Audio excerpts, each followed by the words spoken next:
रिश्तेदारों से परेशान हो गए हो, लोगों से परेशान हो गए हो, अकेलापन महसूस होता है, लगता है कि लोग पीछे से बुराई करते हैं, मुंह पर बड़े अच्छे बने रहते हैं, लेकिन आपकी पीठ पीछे आपकी बुराई होती है। आप चाहे कितना भी अच्छा कर लें, लेकिन लोग बुराई करते हैं, और जब यह पता लगता है तो मन बड़ा दुखी होता है। तो छोड़ो इन सबको, एक ऐसा रिश्ता बनाओ जो हर पल हर क्षण आपके साथ रहे, जिस रिश्ते में आपको सिर्फ आनंद की अनुभूति हो, और वो रिश्ता है ईश्वर से। इस रिश्ते का एक प्रसंग सुनाता हूं, बड़ा ही अद्भुत प्रसंग है, बड़े ध्यान से सुनिएगा और उसके बाद फैसला लीजिएगा कि क्या आपको भी ईश्वर से रिश्ता बनाना चाहिए। हरे कृष्ण दोस्तों, मैं हूं अनुज शर्मा। बरसाना में एक भक्त रहते थे, बृजदास, ठाकुर जी के, राधा रानी के अनन्य भक्त। उनका दुनिया में कोई नहीं था, एक बिटिया थी, बिटिया का नाम रतिया। बाप बेटी दोनों रहते थे, ठाकुर जी की, राधा रानी की भक्ति करते थे, नाम जाप करते थे। बृजदास जी रोज सायंकाल को अटारी पर जाते थे, राधा रानी की अटारी पर। वहां संतों के साथ बैठते थे, संतों की सेवा करते थे, कीर्तन करते थे। एक दिन एक संत ने कहा कि बृजदास, मुझे नंदगांव जाना है, मेरा शरीर बूढ़ा हो चला है, सामान ज्यादा है, तो क्या तुम मुझे नंदगांव तक छोड़ाओगे? तो बृजदास ने कहा कि हां, जरूर छोड़ाऊंगा संत महाराज, आपकी सेवा करने में तो मुझे आनंद की अनुभूति होगी, लेकिन सुबह सुबह चलेंगे, सुबह 4 बजे निकल लेंगे ताकि 10 बजे तक वापस आ जाऊं। तो संत महाराज ने कहा कि ठीक है, सुबह 4 बजे मिलते हैं। अब सुबह सुबह बृजदास संत महाराज के पास पहुंच गए, उनका सामान उठाया और चल दिए बरसाना से नंदगांव की तरफ। जो संत महाराज थे, उनका शरीर जो है बूढ़ा हो चला था, सांस की तकलीफ थी, सांस चढ़ते थे, धीरे धीरे चल पा रहे थे। सामान सारा बृजदास ने उठा रखा था। नंदगांव पहुंचते पहुंचते 11 बज गए। जो वापसी का समय था उसी समय वहां पहुंचे। सुबह से चले हुए थे। जब संत महाराज नंदगांव में मंदिर में पहुंचे तो बृजदास को बोले कि बृजदास, बहुत बहुत धन्यवाद, राधा रानी की कृपा हमेशा बनी रहे, ठाकुर जी की कृपा हमेशा बनी रहे। सुबह से चल रहे हो, सारा सामान ढो रखा था, थोड़ा विश्राम कर लो फिर चले जाना। तो बृजदास ने कहा कि नहीं, घर में बिटिया अकेली है, अभी वापस जाना है। तो संत महाराज ने कहा कि रुको, मैं महंत जी से बात करता हूं, भंडारे में कुछ खाने का होगा वो परोसता हूं, भोजन करके जाना, सुबह से पानी भी नहीं पिया है। तो बृजदास जी की आंखों में अश्रु आ गए। बोले, संत महाराज बहुत बहुत धन्यवाद, लेकिन मैं यहां पानी ग्रहण नहीं कर सकता, भोजन नहीं कर सकता, क्योंकि ये मेरी राधा बिटिया की ससुराल है, ये ठाकुर जी का घर है। मैं बरसाना से हूं, राधा मेरी बेटी है, और बिटिया की ससुराल में हम भोजन नहीं करते, पानी ग्रहण नहीं करते, तो क्षमा चाहूंगा, चलता हूं। बृजदास का यह भाव देख करके संत महाराज की आंखों में अश्रु आ गए, कुछ कह नहीं पाए। बृजदास को विदा किया। बृजदास भूखे प्यासे नंदगांव से बरसाना की तरफ चल पड़े।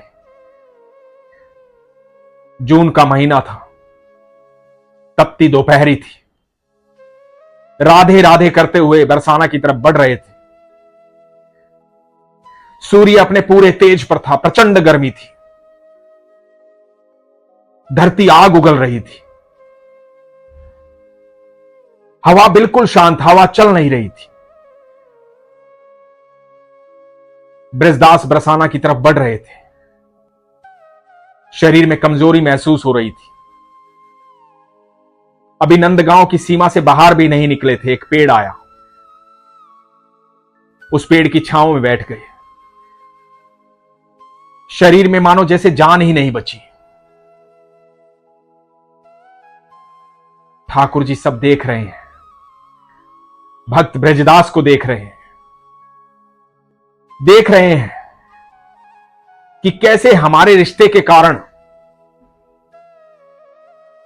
राधा रानी और मेरे रिश्ते के कारण ब्रजदास ने पानी भी नहीं पिया। ब्रजदास पेड़ के नीचे बैठे हैं और राधा रानी को पुकारते हैं और कहते हैं, राधे बिटिया, ये मेरा अंतिम प्रणाम स्वीकार करो। रतिया को कह के आया था कि 10-11 बजे तक वापस आ जाऊंगा, लेकिन देर हो गई है, अब शरीर में चलने की क्षमता रही नहीं है, हिम्मत रही नहीं है। राधे बिटिया, अब सांस नहीं आएगी, मेरा प्रणाम स्वीकार करो। और ये कहते कहते बेहोश हो गए। इधर ठाकुर जी ये सब देख रहे हैं। ठाकुर जी जानते हैं कि मेरे कहने से ब्रजदास उठेगा नहीं, मैं पानी दूंगा तो पानी पिएगा नहीं, क्योंकि बेटी की ससुराल का पानी पीता नहीं है।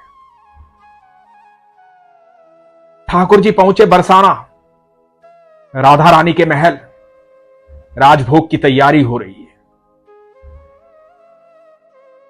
राधा रानी से जाकर के बोले, राधा रानी ठाकुर जी को देख करके हैरान हो गई, बोली, केशव आप यहां कैसे? ठाकुर जी बोले, राधे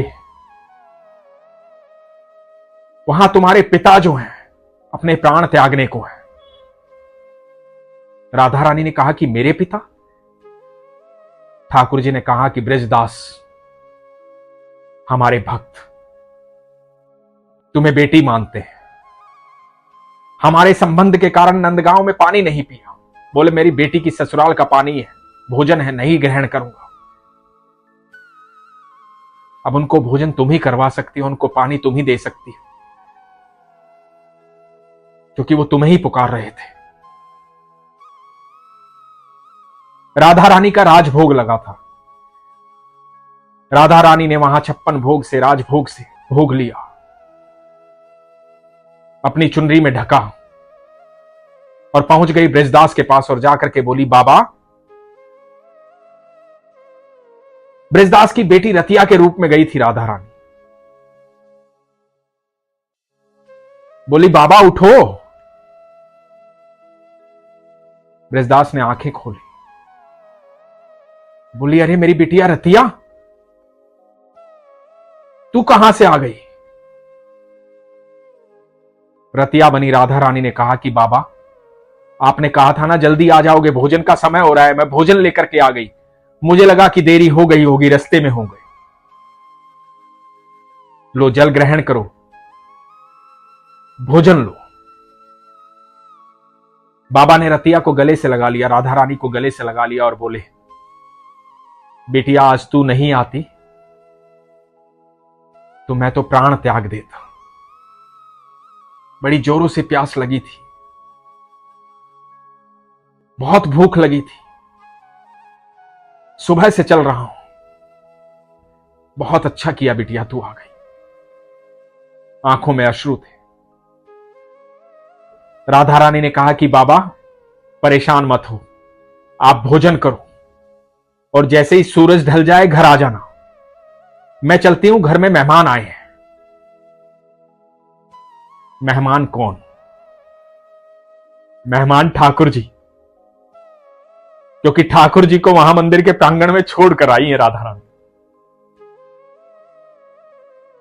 बाबा कहते हैं कि ठीक है बिटिया, मैं भोजन करता हूं, थोड़ा सा मौसम सही होगा मैं आ जाऊंगा। और राधा रानी भोजन देकर, जल देकर के वहां से चली गई। थोड़ी दूर जाकर के अंतर ध्यान हो गई। जब शाम हुई, ब्रजदास अपने घर वापस लौटे। जाकर के बोले, बेटी रतिया, मेहमान चले गए? रतिया ने कहा, बाबा कौन से मेहमान? ब्रजदास ने कहा कि बेटी, तू आज जब भोजन देने आई थी, तूने कहा था ना कि मेहमान आए हैं, मैं घर जाती हूं, आप बाद में आ जाना। रतिया ने कहा कि बाबा कौन सा भोजन, कैसा भोजन? मैं तो कहीं भोजन देने नहीं आई। मुझे लगा कि संत की सेवा करने में आपको देरी हो गई होगी, आपने वहीं पे भोजन ग्रहण कर लिया होगा, इसलिए मैं तो कहीं नहीं आई। तो ब्रजदास ने वो पात्र निकाले, चुनरी में लिपटे हुए पात्र, और कहा कि देख बेटी, ये चुनरी और पात्र, इसमें भोजन देकर गई थी तू। रतिया ने कहा कि बाबा ये हमारे पात्र नहीं है, और मैं तो यहीं थी, मैं कहीं भोजन देने नहीं गई।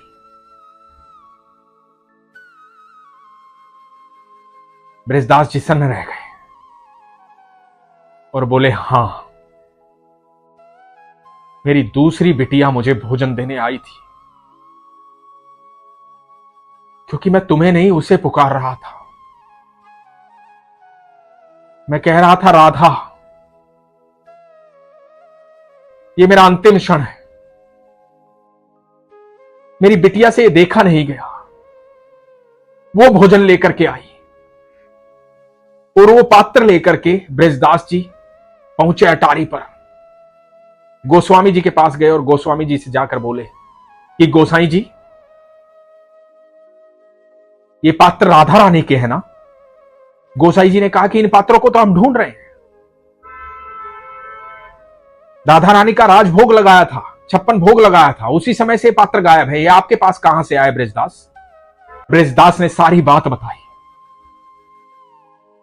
खुशी से झूम रहे थे, आंखों से अश्रु बह रहे थे, शरीर कांप रहा था, राधा रानी को प्रणाम कर रहे थे और वहीं पर प्राण त्याग दिए।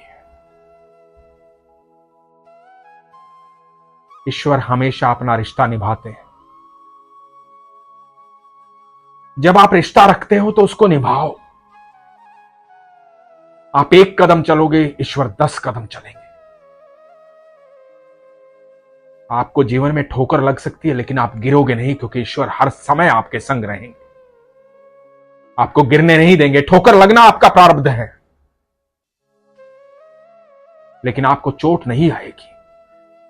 जीवन में कष्ट आना आपका प्रारब्ध है, लेकिन उस कष्ट को काटने के लिए ईश्वर हर समय आपके संग खड़े रहेंगे, यदि आपका रिश्ता ईश्वर से है। यदि आप ईश्वर से प्रेम करते हैं, आप उनसे रिश्ता रखते हैं और रिश्ता निभाते हैं, तो यकीन मानना, आपके और ईश्वर के बीच में कोई नियम लागू नहीं होता है। आपके और ईश्वर के बीच में कोई आ नहीं सकता है, किसी प्रकार का कोई बंधन नहीं होता है। तब आप एक बार ईश्वर को पुकारते हैं और ईश्वर वहां उपस्थित होते हैं।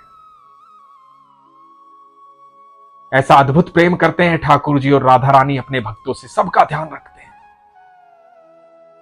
सबसे प्रेम करते हैं। इतना प्रेम हम कभी ईश्वर से नहीं कर सकते जितना प्रेम वो हमसे करते हैं। और उनकी अनुभूति कब होती है? जब हमारे भीतर सरलता होती है, सहजता होती है, अटूट विश्वास होता है, गहरा प्रेम होता है, समर्पण होता है।